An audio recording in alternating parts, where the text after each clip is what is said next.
Friends, मैं आशीष स्वागत करता हूँ आपके अपने यूट्यूब चैनल पर। जैसा कि आप सभी पता है कि इसमें हम आरडब्ल्यू का जो वीकली मॉक टेस्ट आता है उसका हम लोग सोल्यूशन करते हैं, ठीक है। इस वीडियो में हम लोग दिल्ली पुलिस का जो मॉक आया है, आज ही के दिन आया है, ठीक है। दिल्ली पुलिस के मॉक को सॉल्व करेंगे, जो कि आपका मैथ का जो इसमें 15 क्वेश्चन रहता है, उस 15 क्वेश्चन को हम लोग अच्छे कंसेप्ट के साथ सीखेंगे, ठीक है।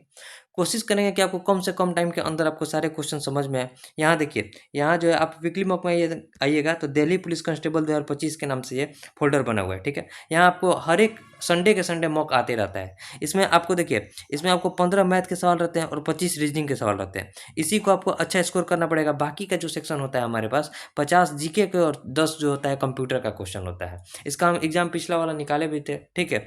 इसमें हम लोग केवल अभी 15 जीके का जो आपका सवाल है उसे देखेंगे और अच्छे कंसेप्ट के साथ हम आपको प्रयास करेंगे कि सिखाएं। उम्मीद है आपको सारे क्वेश्चन समझ में आए होंगे और बहुत कम समय लेते हैं, हम ज़्यादा समय लेने का प्रयास नहीं करते, ठीक है।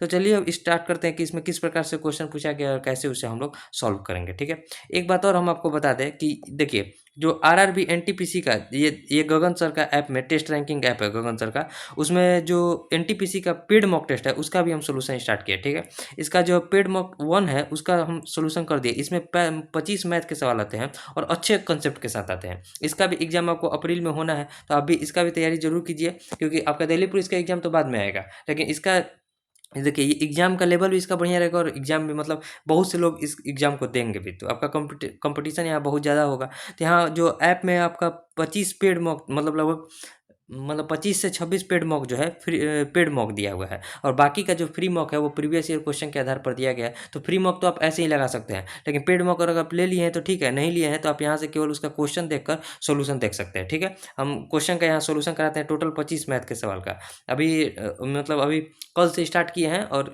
आगे संडे को छोड़ के मतलब सप्ताह में 5 से 6 दिन इसको कराएंगे और बाकी का संडे का जो वीकली मॉक आता है उसका हम सोल्यूशन करेंगे, ठीक है। तो आप इसे भी जरूर देखिएगा। इसका आपका लिंक जो है डिस्क्रिप्शन में मिल जाएगा, वहाँ से आप जाकर चेक कर सकते हैं। इसका ये जो पेड मॉक टेस्ट का मतलब मॉक टेस्ट 1 है उसका हम सोल्यूशन करा दिए हैं, ठीक है। तो अब चलिए हम लोग स्टार्ट करते हैं दिल्ली पुलिस कांस्टेबल के मॉक को। यहाँ देखिए, ये 2 मार्च 2025 आज ही के दिन आया हुआ है दिल्ली पुलिस कांस्टेबल का। 1.5 घंटा का समय मिलेगा आपको एग्जाम में, जिसमें 100 क्वेश्चन आपको करना होता है, ठीक है। उन 100 क्वेश्चन में से हम 15 क्वेश्चन आपको यहाँ बताएंगे और अच्छे कंसेप्ट के साथ सीखने का प्रयास करेंगे। तो चलिए अब स्टार्ट करते हैं। स्टार्ट टेस्ट, एक सेकेंड। हाँ देखिए, अब क्वांटिटेटिव एप्टीट्यूड। अब ये देखिए क्वेश्चन नंबर 1 क्या है हमारा मैथ का क्वेश्चन। अब यहाँ से स्टार्ट हो गया। कह रहे क्वेश्चन में कि 1 से 200 तक 5 के कितने गुणज है जो 4 के गुणज नहीं है। पहले हमें बताना है कि 1 से 200 तक 5 के कितने गुणज है जो 4 के गुणज नहीं होने चाहिए। तो 1 से 200 तक अगर देखिएगा 5 के गुणज कितने हैं तो 200 में हम सीधे 5 से भाग दे देंगे तो हमारा हो जाएगा 40 ऐसे संख्या है जो 1 से 200 के बीच है और जिनका गुणज 5 है, मतलब सब में 5 आएगा, ठीक है। लेकिन वो 4 का गुणज नहीं होना चाहिए। तो 4 का गुणज नहीं होना चाहिए, इसका मतलब कि 5 और गुना का 4, 5 का तो होना चाहिए लेकिन 4 का नहीं होना चाहिए। यानी कि 20 का गुणज अगर हम हटा देते हैं इसमें से 20 के गुणज को हटा देते हैं तो हमारा संख्या प्राप्त हो जाएगा। तो देखिए 1 से 200 के बीच 20 का कितना गुणज है वो हमें चेक करने के लिए 200 में जो है 20 से भाग दे दीजिए तो कितना हो जाएगा। 10 ऐसी संख्या है जो कि 20 के गुणज के आधार पर होगी, यानी कि 20 होगी, 40 होगी, 60 होगी, ऐसे डॉट डॉट करते करते टोटल 10 संख्या होगा हमारे पास। तो इस 40 संख्या में से अगर इस 10 संख्या को हटा देते हैं तो हमारे 4 का गुणज प्राप्त नहीं होगा, क्योंकि 20 का गुणज नहीं होगा। तो बस सिंपल 40 में से 10 को घटाएंगे और वहीं हमारा जो है आंसर निकल कर आ जाएगा, जो कि हमारा हो जाएगा 30। 30 किस ऑप्शन में दिया, तो ऑप्शन नंबर बी में दिया, तो ऑप्शन बी जो हो जाएगा इस क्वेश्चन का राइट आंसर हो जाएगा, ठीक है। उम्मीद है आपको समझ में आ गया होगा। पहला ही क्वेश्चन बहुत बढ़िया क्वेश्चन था, ठीक है। अब देखिए next question, question number 2। Question करें कि एक त्रिभुज का क्षेत्रफल 96 सेंटीमीटर स्क्वायर है। इसकी भुजाओं का अनुपात 6:8:10 है। त्रिभुज का परिमाप बताना है। देखिए यहाँ अगर भुजा का अनुपात देखा जाए तो 6:8:10 है। इसे आपको देखने से ही पता चलना चाहिए कि राइट एंगल ट्रायंगल बन रहा है। कैसे, तो देखिए इसको अगर हम 2 से कटाते हैं तो ये हो जाएगा 3, ये हो जाएगा 4 और ये हो जाएगा 5। 3 4 5 का ट्रिपलेट होता है ना, तो ये हमारा राइट एंगल ट्रायंगल है। तो त्रिभुज का जो एरिया होता है, त्रिभुज का एरिया का फॉर्मूला क्या होता है, हाफ बेस इंटू हाइट। इस किसी का मान दिया है कितना 96 के बराबर दिया है, ठीक है। तो इसका देखिए 1/2 किसी एक को बेस मान लीजिए, किसी एक को हाइट, क्योंकि ये तो हमारा हाइपोटेनस यानी कि कर्ण हो जाएगा। तो इसको हम देखिए यहाँ 3 4 5 को नहीं लेंगे, 6 8 10 भी ट्रिपलेट होता है। जब 3 4 5 ट्रिपलेट है तो 6 8 10 भी हो जाएगा। तो यहाँ बेस की जगह 6x ले लेते हैं, ठीक है, क्योंकि ये रेशियो में दिया है, और हाइट की जगह 8x ले लेते हैं। ये हमारा किसके बराबर है, 96 के बराबर है। तो देखिए 2 से इसको कटेंगे तो कितना हो जाएगा 3, 8 3 के 24, 24 का कितना हो जाएगा 96, यानी कि x और x में गुना करेंगे तो x स्क्वायर बराबर हो जाएगा हमारे पास 4 बचेगा, ठीक है। तो x बराबर कितना निकल कर आ गया 2।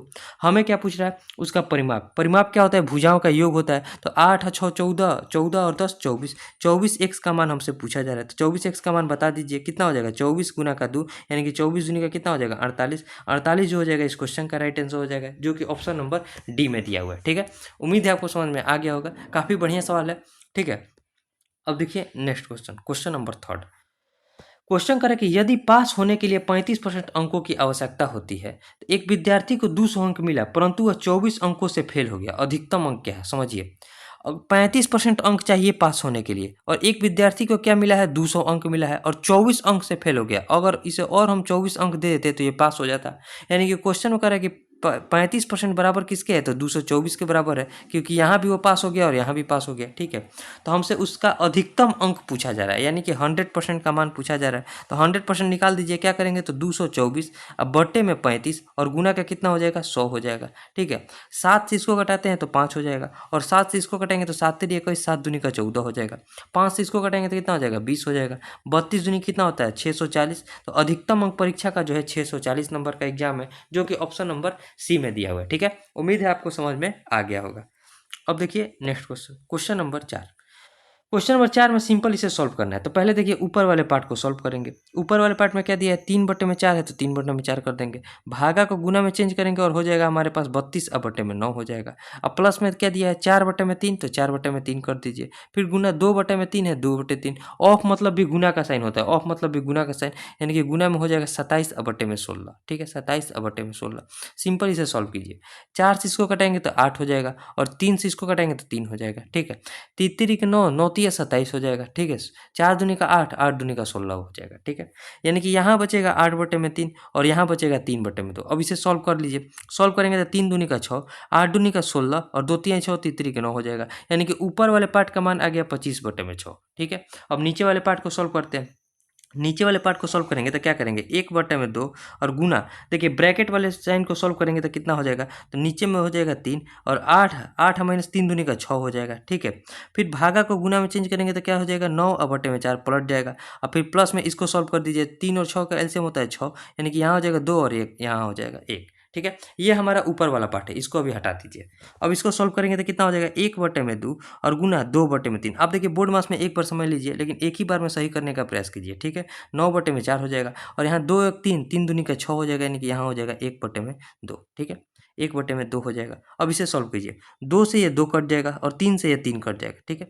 3/4 है और 1/2 है, तो यहाँ एलसीएम कितना हो जाएगा, तो एलसीएम में अगर देखिएगा, इसको यहाँ लिखते हैं, 3/4 और 1/2 का एलसीएम हो जाएगा हमारे पास 4, ठीक है, हमारे पास 4 हो जाएगा। यानी कि यहाँ बचेगा 3 और यहाँ कितना बचेगा 2, 5/4 बचेगा। अब देखिए ऊपर वाले पार्ट का मान आ गया था 25/6 और नीचे वाले पार्ट का मान आ गया 5/4। अब इसे सॉल्व करना है तो क्या करेंगे, तो 25/6, ठीक है, 25/6 और गुना ये पलट जाएगा तो हो जाएगा 4/5। अब सॉल्व कर दीजिए।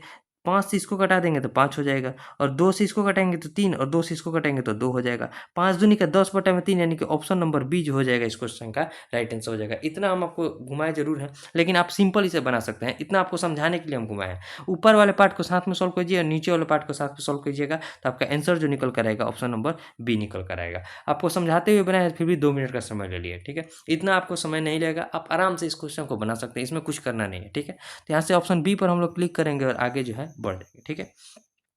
अब देखिए next question, question number 5। Question करें कि एक व्यक्ति ने किसी वस्तु को 16% की हानि पर बेचा। यदि वह उसे 660 रुपये अधिक में बेचता तो उसे 8% का लाभ होता। यदि वह वस्तु को 3080 रुपये में बेचे तो उसे कितने % का लाभ होगा, समझिए। पहले करें कि 16% की हानि पर बेच दिया है, कह रहे हैं कि अगर वो कुछ रुपया अधिक यानी कि 660 रुपया अधिक में बेचता है तो उसे 8% का जो है प्रॉफिट होता है। यानी कि 660 से 16% से 8% प्रॉफिट जाने के लिए 660 रुपया बढ़ना पड़ रहा है, और 16% से 8% प्रॉफिट में जाने के लिए परसेंटेज में कितना पड़ेगा, तो 16% से पहले यहाँ प्लस का 16 करेंगे तो जीरो के पास पहुँचेंगे, उसके बाद 8 और जोड़ेंगे तो हम 8% के पास पहुँचेंगे, यानी कि टोटल 24%। यानी क्वेश्चन में कह रहा है कि 660 जो है बराबर किसके है, तो 24% के बराबर है। ठीक है, 24% के बराबर है। तो हमसे पूछ रहा है कि 3080 किसके बराबर होगा, तो 3080 को हम निकाल लेंगे तो क्या करेंगे, 3080 बराबर हो जाएगा 24%, और बटे में 24% बटे में 660 और गुना का 3080 हो जाएगा। ठीक है, अब सिंपल इसे सॉल्व कीजिए। 3080 जीरो से जीरो कटेगा, 11 से इसको कटेंगे तो 6, और 11 से इसको कटेंगे तो 11 दूनी का 22, 11 8 88 हो जाएगा। 6 चौके 24, 28 चौके कितना होता है, 28 चौके 112 होता है। अब देखिए 112% का मतलब क्या है, 100% पर तो हमारा क्रैमूल होता है, और 12% उस पर प्रॉफिट लिए हैं तभी जाकर 112% हुआ है, तो हमसे प्रॉफिट ही पूछ रहा है, तो 12% का कितना परसेंट का लाभ हुआ है, तो 12% का लाभ हुआ है, तो 12% जो हो जाएगा इस क्वेश्चन का राइट आंसर हो जाएगा। ठीक है, उम्मीद है आपको समझ में आ गया होगा। ठीक है, बहुत बढ़िया बढ़िया क्वेश्चन दिया हुआ है, और दिल्ली पुलिस में आपको बढ़िया क्वेश्चन देखने को मिलेगा, क्योंकि ये एग्जाम बढ़िया होता है और यहाँ कंपटीशन भी बहुत काफ़ी होता है। ठीक है, अब क्वेश्चन कर रहा है कि एक पेट्रोल टैंक की लंबाई 50 मीटर, चौड़ाई 25 मीटर और गहराई 10 मीटर है। पूरी तरह से भरे जाने पर पेट्रोल टैंक में कितने लीटर पेट्रोल आ सकता है। पहले देखिए लीटर को अगर हम पहले यहाँ समझिए, पहले उसका आयतन निकालना पड़ेगा, पेट्रोल टैंक की क्षमता हमें निकालना पड़ेगा। पेट्रोल के जो टैंक होता है हमारा, उसका क्षमता यानी कि आयतन निकालने के लिए क्या करना पड़ेगा, तो लंबाई गुने चौड़ाई गुने ऊंचाई करना पड़ेगा। ठीक है, क्योंकि टैंक जो होता है हमारा बेलन के आकार का ही होता है। अब यहाँ से देखिए उसके लंबाई दिया हुआ है कितना, 50 मीटर, और उसका चौड़ाई दिया है 25 मीटर, और उसका ऊंचाई दिया है 10 मीटर। अब देखिए 50 दही या 500 और 25 पचे 125, यहाँ से निकल कर आ गया 125 पर 2 जीरो 12,500 मीटर क्यूब। अब यहाँ समझिए हमें बताना है लीटर में आंसर, इसे ध्यान में रखिएगा, नहीं तो एक ये देखिए 12,500 ऑप्शन में दिया हुआ है, यहाँ ऑप्शन नंबर सी में दिया है, तो ये अब टिक करिएगा और आपसे जो है गलत हो जाएगा। लेकिन यहाँ समझिए 1 मीटर क्यूब बराबर कितना होता है, 1000 लीटर के बराबर होता है, 1000 लीटर के बराबर होता है। तो हमें बताना है 1,25,000 सॉरी 12,500 मीटर क्यूब किसके बराबर हो जाएगा, तो इस पर 3 जीरो बैठा देंगे, यानी कि 12,500 पर 3 जीरो और बैठ जाएगा, 1 2 3 इतना लीटर के बराबर जो हो जाएगा हमारा आंसर आ जाएगा। 3 और 2 5 जीरो वाला आंसर देखेंगे, यहाँ 3 जीरो है ये हमारा होगा नहीं, ये हमारा होगा नहीं, यहाँ 2 जीरो है ये होगा नहीं, 2 और 3 5, यहाँ ऑप्शन नंबर डी जो हो जाएगा इस क्वेश्चन का राइट आंसर हो जाएगा। ऊपर में भी 4 जीरो है, तो ऑप्शन नंबर डी जो हो जाएगा राइट आंसर हो जाएगा। ठीक है, इस बात को आप ध्यान में रखिएगा, 1 मीटर क्यूब बराबर होता है 1000 लीटर। ठीक है, यही आपका क्वेश्चन का जो है, बस क्वेश्चन में यही जानना चाह रहा है आपसे और कुछ नहीं। अब देखिए next question, question number 7। Question करें कि एक वस्तु को 25% और x% की क्रमिक छूट के बाद 612 रुपये में बेचा जाता है। यदि वस्तु का अंकित मूल्य 960 है तो x का मान बताना। देखिए पहले तो 960 रुपया है, उसे पहले 25% का छूट दिया है तो कितना में बेचेगा, 75% में बेचेगा। ठीक है ना, 75%, 25 या 75 और 25 चौके 100 हो जाएगा। 4 से इसको कटेंगे तो 4 24 चौके 96, 24 या 72, यानी कि 720 रुपये में वस्तु को बेच देता अगर केवल 25% की छूट देता तब। लेकिन एक और छूट दे रहा है, यानी कि 720 रुपये को टोटल बेच कितना में रहा है, 612 रुपये का में बेच रहा है, यानी कि एक और छूट दे रहा है जो कि x% का छूट दे रहा है, उसी का मान निकालना है। तो इसको घटाइए तो 12 8 20, यानी कि 8 हो जाएगा, और 6 और 1 7, 108 रुपये का और छूट दिया जा रहा है। इसको घटाएंगे तो 108 आएगा, किस पर, तो 720 पर अब छूट दिया जाएगा। परसेंटेज बताना है तो यही हमारा 100% से गुना करेंगे और इसी का मान x के बराबर आ जाएगा। ठीक है, अब देखिए कटाइए, 0 से 1 जीरो कटा देंगे। ठीक है, 0 से 1 जीरो कटा देंगे। अगर हम 36 से इसको कटाते हैं तो 2, और 36 या कितना होता है 108, 2 से इसको कटेंगे तो 2 पंजे 10, 5 15% का एक और छूट दिया है। एक छूट दिया गया है 25% का और दूसरा छूट दिया गया है 15% का। 15% यानी कि ऑप्शन नंबर ए जो हो जाएगा इस क्वेश्चन का राइट आंसर हो जाएगा। ठीक है, उम्मीद है आपको समझ में आ गया होगा। अब देखिए next question, question number 8। Question करें कि एक ट्रेन 600 मीटर और 300 मीटर लंबे दो पुलों को क्रमशः 80 सेकंड और 60 सेकंड में पूरी तरह से पार कर जाती है। ट्रेन की हमें लंबाई बताना है। देखिए जब कोई ट्रेन किसी पुल को या फिर किसी प्लेटफॉर्म को पार करती है तो अपनी लंबाई को तो चलेगी चलेगी। मान लीजिए ट्रेन की लंबाई है x चलेगी, साथ में साथ पुल की लंबाई को भी चलना पड़ेगा, और इसे पार करने में उसे कितना समय लग रहा है, तो 80 सेकंड। 600 मीटर लंबे पुल को पार कर रही है तो 80 सेकंड का समय लेती है। उसी प्रकार फिर ट्रेन का चाल तो बराबर होगा, फिर अपनी लंबाई और साथ में 300 मीटर लंबे पुल को पार कर रही है तो उसे वहाँ समय लग रहा है 60 सेकंड का। अब यहाँ से x का मान बता देना है, वही हमारा जो हो जाएगा ट्रेन की लंबाई आ जाएगी। देखिए 20 से इसको कटाएंगे तो 4 और 20 से इसको कटाएंगे तो 3 हो जाएगा, 3 से इसमें गुना कीजिए, 3x और प्लस का कितना हो जाएगा, 3 छक 1800, ठीक है। अब बराबर हो जाएगा 4x और प्लस का 1200 हो जाएगा। अब देखिए x को एक तरफ कर सकते हैं, 4x में से 3x कटेगा तो x बचेगा, और 1800 में से 1200 कटेगा तो 600 बचेगा। यानी कि यहाँ से ट्रेन की लंबाई निकल कर आ गया 600 मीटर, जो कि ऑप्शन नंबर डी में दिया हुआ है, ठीक है। काफ़ी बढ़िया सवाल है, उम्मीद है आपको समझ में भी आ गया होगा, ठीक है। अब देखिए next question, question number 9। Question करें कि 62,500 की राशि पर प्रत्येक 8 माह में चक्रवृद्धि होने वाली 12% वार्षिक ब्याज दर से 2 वर्ष में प्राप्त चक्रवृद्धि ब्याज कितना होगा। अब समझिए, पहले 1 वर्ष में कितना माह होता है, 12 मंथ, लेकिन 12 मंथ में ब्याज कितना लग रहा है, 12%। हमें वार्षिक ब्याज नहीं लगना है, प्रत्येक 8 माह में चक्रवृद्धि ब्याज लगना है। तो 8 माह में ब्याज के रूप में कितना परसेंट लगेगा, रेट कितना लगेगा, तो 8% का लगेगा। और देखिए यहाँ 2 वर्ष में परिवर्तन है, तो 2 वर्ष में महीना कितना होता है, 2 वर्ष में महीना होता है 24 मंथ का, यानी कि 8 मंथ के हिसाब से 3 बार रेट लगेगा, 3 बार रेट लगेगा ना। अब देखिए, अब चक्रवृद्धि ब्याज निकालिए, 62,500 रुपया हमारे पास मूलधन दिया है, और 8 माह के हिसाब से 3 बार रेट लगेगा, और प्रत्येक बार 8% का ही रेट लगेगा, 8% का रेट लगेगा।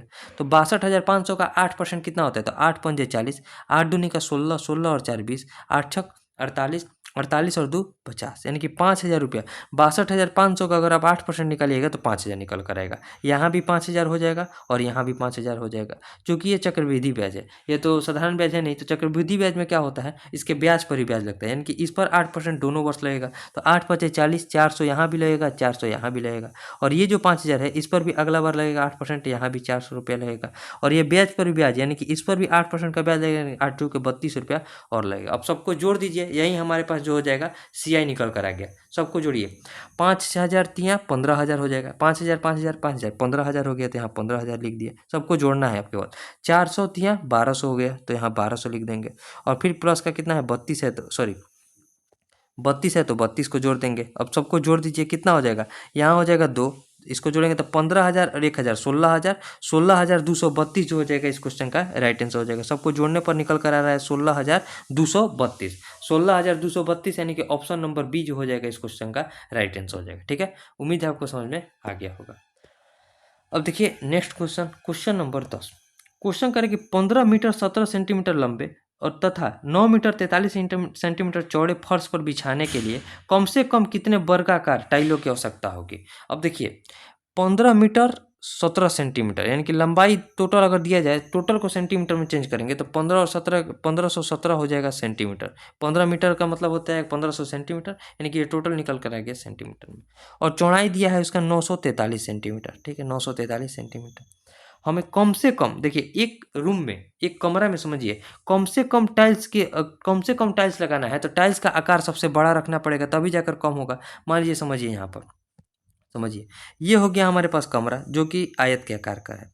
इस पर कम से कम टाइल्स की आवश्यकता है, तो कम से कम टाइल्स मतलब बहुत कम टाइल्स लगाने के लिए इसका टाइल्स का सबसे बड़ा आकार लेना पड़ेगा, यानी कि टाइल्स का आकार को हमें बड़ा करना पड़ेगा। ये गोलाकार नहीं होगा, वो वर्ग के आकार का होगा, जो कि क्वेश्चन में करा है, यानी कि सबसे बड़ा टाइल्स का आकार लेना पड़ेगा, तभी जाकर हमारा यह सबसे कम टाइल्स आवश्यकता होगी। अगर छोटा छोटा टाइल ले लेंगे तो यहाँ टाइल्स की अधिक संख्या आ जाएगा, लेकिन कम से कम टाइल बताना है, यानी कि टाइल्स की जो हमारा आकार होना चाहिए वो सबसे बड़ा होना चाहिए। यानी कि क्वेश्चन में सीधा तौर पर कर रहा है कि इन दोनों का HCF लेना है, जो कि टाइल्स की भुजा होनी चाहिए।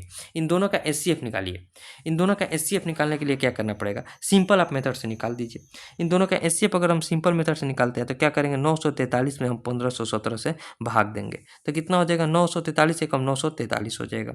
7 में से 3 गया 4, और यहाँ 11 में से 7 जाएगा, 11 में से 4 गया 7, और यहाँ 14 में से 9 जाएगा तो 5 बचेगा। फिर 943 है तो 943 कर देंगे, फिर 1 से ले जाएंगे 574 को, 574, यहाँ 13 में से 4 गया 9, यहाँ क्या बचेगा, 13 में से 7 जाएगा 6, और 8 में से 5 जाएगा 3, 369 बचेगा। फिर 574 है तो 574 को ले जाएंगे, यहाँ 301 से फिर ले जाएंगे तो 369 हो जाएगा।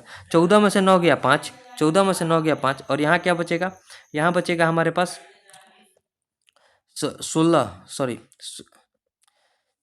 14 में से यहाँ 0 बचेगा, और यहाँ कुछ नहीं बचेगा, तो यहाँ 5 में से 3 गया 2 बचेगा, 205 बचेगा।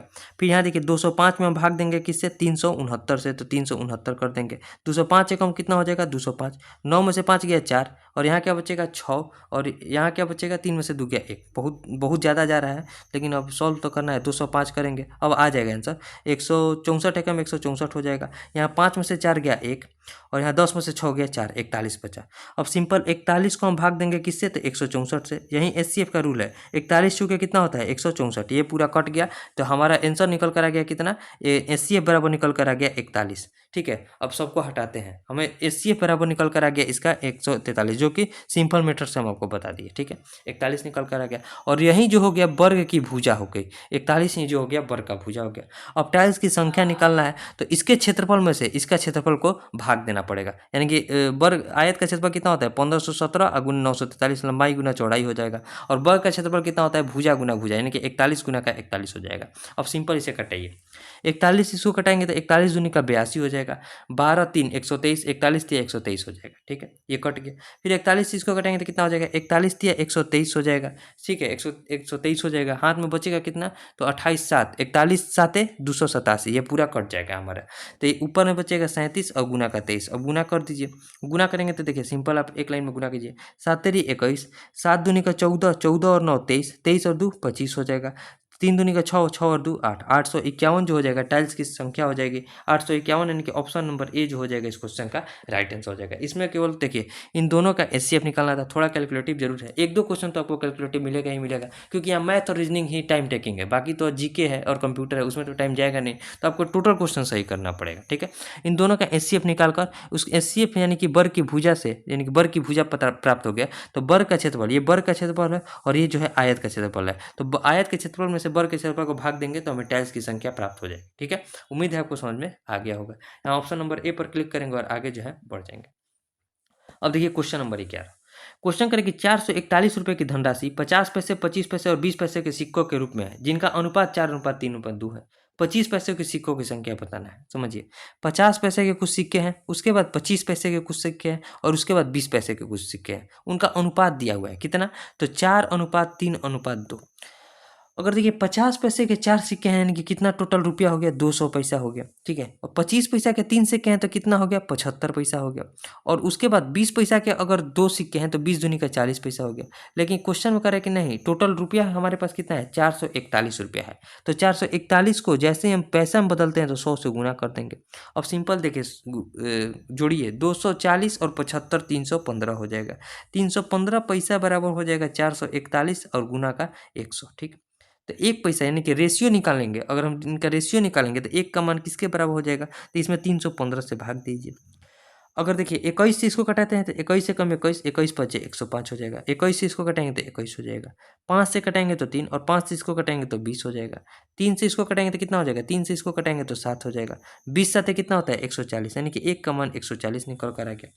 तो हमें क्या बताना है 25 पैसों के सिक्कों की संख्या, यानी कि इस 3 का मान बताना है। तो 3 का मान किसके बराबर हो जाएगा 140 या 420, 14 थी 42, यानी कि 420 जो हो जाएगा 25 पैसों के सिक्कों की संख्या हो जाएगी 420, यानी कि ऑप्शन नंबर डी जो हो जाएगा इस क्वेश्चन का राइट आंसर हो जाएगा। ठीक है, उम्मीद है आपको समझ में आ गया होगा, काफी बढ़िया सवाल है। अब देखिए next question, question number 12, question करेंगे 5 पुरुष एक कार्य को 12 दिन में पूरा कर सकते हैं, 6 महिलाएं उसी कार्य को 20 दिन में पूरा कर सकती है, एक पुरुष एक महिला मिलकर उस कार्य को कितना दिन में पूरा करेंगे। समझिए, 5 पुरुष का काम जो था 12 दिनों का काम था, लेकिन इसी काम को 6 महिला जो है कितना दिन में कंप्लीट कर रही है, तो 20 दिन में कंप्लीट कर रही है। ठीक है, पहले यहाँ रेशियो निकालते हैं, 5 के 20 हो जाएगा, 4 तिहाई 12 हो जाएगा, 3 दूनी का 6 हो जाएगा, यानी कि यहाँ से मैन और वुमेन का एब्सेंसी देखते हैं तो 2:1 निकल कर आ गया। टोटल वर्क निकाल लीजिए, टोटल वर्क कितना हो जाएगा, तो 5 आदमी है, एक आदमी का एब्सेंसी 2 का है और काम को कंप्लीट कर रहे हैं 12 दिन में। तो हमें एक महिला और एक औरत को इस टोटल काम को कराना है, तो 2 और 1 3 के ऑप्शन से करेंगे, तो 3 चौके 12, 5 चौके 20, दूनी का 40 दिन में जो है कार्य कंप्लीट हो जाएगा। 40 दिन यानी कि ऑप्शन नंबर डी जो हो जाएगा इस क्वेश्चन का राइट आंसर हो जाएगा। ठीक है, काफी बढ़िया सवाल है, उम्मीद है आपको समझ में आ गया होगा। अब देखिए next question, question number 13, question करें कि साधारण ब्याज पर की किसी दर पर कोई निश्चित राशि 10 वर्ष में स्वयं की दुगुनी हो जाती है, उसी दर पर कितने वर्ष में स्वयं की 3 गुनी हो जाएगी। समझिए, ₹1 जो हो गया ₹2 हो गया, यानी कि ब्याज के रूप में कितना प्राप्त हुआ ₹1। लेकिन क्वेश्चन में कह रहा है कि इस प्राप्त होने में 10 साल लग गए, ₹1 प्राप्त होने में 10 ईयर्स लग गए। तो कह रहा है कि ₹1 कितने वर्ष में ₹3 हो जाएगा, यानी कि 3 गुनी हो जाएगा, यानी कि ब्याज के रूप में कितना प्राप्त होना चाहिए ₹2।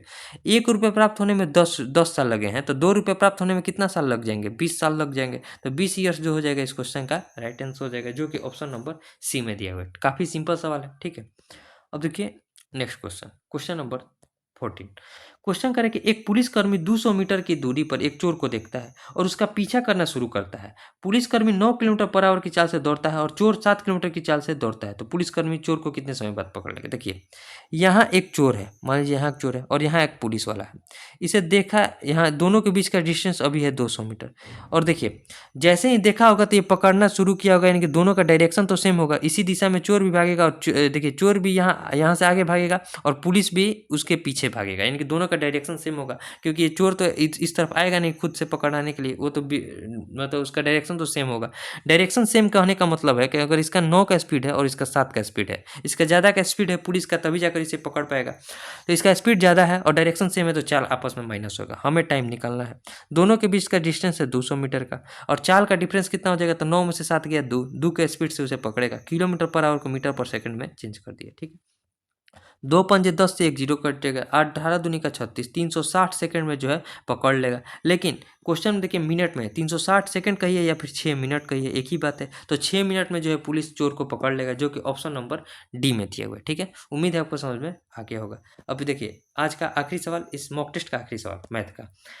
क्वेश्चन करेंगे, मोनिका अपनी आय का 72% खर्च कर देती है। यदि उसकी आय में 20% की वृद्धि होती है तो उसकी बचत में 15% की वृद्धि होती है, तो उसके खर्च में कितने परसेंट की वृद्धि होगी। समझिए, उसका आय है 100 रुपये का और उसमें से उसने 72 रुपये खर्च कर दिया, तो उसके पास बचा कितना, 28 रुपये बचा। लेकिन इसमें जो है 20% का उसका वृद्धि होता है, तो 100 में 20 का वृद्धि हो जाएगा तो 20 रुपये का बढ़ जाएगा, ठीक है। और उसका बचत में 15% का वृद्धि होता है, तो 15% का वृद्धि यानी कि 15 8 है 20 से 15 दूनी का 30, 30 और 12 42, 4 रुपया 20 पैसा उसका बचत बढ़ गया। ये उसका इनकम हो गया, ये उसका खर्च हो गया एक्सपेंडिचर, और ये उसका सेविंग हो गया। इन दोनों का आय निकालने के लिए देखिए खर्च और बचत को जोड़ना पड़ता है। यहाँ से 20 रुपये उसका आय है, 4 रुपये 20 पैसा उसने बचा लिया, तो कितना रुपया खर्च हो गया उसका, तो 15 रुपया 80 पैसा उसका खर्च हो गया, ठीक है। अब कह रहे हैं 15 रुपया 80 पैसा खर्च हुआ है, ये टोटल उसके खर्च का कितना परसेंट है, यानी कि 72 का कितना परसेंट है, यही क्वेश्चन में कह रहे हैं। पॉइंट से जीरो को हटा देंगे, ठीक है। अगर 2 से इसको कटाते हैं तो 36 और 2 से इसको कटाएंगे तो हो जाएगा 5, ठीक है। और 2 से इसको कटाएंगे तो हो जाएगा 18 और 2 से इसको कटाएंगे तो 7 दूनी का 14, 7 2 9 18 हो जाएगा, ठीक है। 79 पंजे कितना हो जाएगा, 5 9 45, 5 7 35, 35 और 4 39, 395 और बटे में 18 हो जाएगा। भाग दीजिए, 18 दूनी का 36, बचेगा 3 5, 18 एकम 18, 21 दशमलव समथिंग आएगा। देखिए 21 दशमलव समथिंग यानी कि 21.9% के आसपास एक ही ऑप्शन में दिया है। 21.9% यानी कि ऑप्शन नंबर डी जो हो जाएगा इस क्वेश्चन का राइट आंसर हो जाएगा। बाकी के 3 ऑप्शन में 20 20 और 19 है, जो कि हमारा यहाँ तो पहले 21 आ रहा है, तो 21 वाला ही जो हो जाएगा हमारा आंसर हो जाएगा। पूरा सॉल्व करने की जरूरत भी नहीं है। टोटल 15 क्वेश्चन बन गया है। अब इसे हम लोग सबमिट कर देते हैं। सबमिट क्वेश्चन देखिए, हम आपको 15 क्वेश्चन बनाए हैं, 15 क्वेश्चन बताए हैं, जो कि 15 का 15 करेक्ट है। इसमें 15 क्वेश्चन ही पूछा जाता है। अभी तक 827 लोग, बहुत कम मॉक को दिए हुए हैं, क्योंकि अभी सुबह का समय हो रहा है। जैसे जैसे टाइम बढ़ते जाएगा मॉक की संख्या भी, लोगों की संख्या बढ़ती जाएगी। अभी फिलहाल एग्जाम में भी इसके समय है, इसीलिए अभी कम लोग जो है इसका तैयारी कर रहे हैं। लेकिन आप देखिए तैयारी स्टार्ट कीजिए। अगर आप तैयारी में हैं तो आपको देखिए आगे आने वाले समय में आपका GD का भी एग्जाम होने वाला है, ग्रुप डी का भी एग्जाम होने वाला है। ग्रुप डी हो गया, NTPC का एग्जाम है, NTPC का भी होगा, और इसका तो है ही। इन दोनों का देखिए, दिल्ली पुलिस का और GD का आपका डेट पता है। अगर आप 10th लेवल पर तैयारी कर रहे हैं तो GD का और दिल्ली पुलिस 12th लेवल पर आता है। दोनों का आपका एग्जाम डेट पता है, तो आप देखिए तैयारी में लग जाइए। NTPC का भी हो सकता है अप्रैल में, होगा ही होगा, ज़्यादातर संभावना है अप्रैल में हो जाए, ठीक है। उसके बाद ग्रुप डी का भी एग्जाम होगा, तो सभी एग्जाम होंगे। और आप तैयारी स्टार्ट रखेंगे तभी जाकर, आप अभी से तैयारी कीजिएगा तभी जाकर आप एग्जाम में अच्छा स्कोर कर पाइए, ठीक है। अब मिलेंगे नेक्स्ट वीडियो में, तब तक के लिए जय हिंद।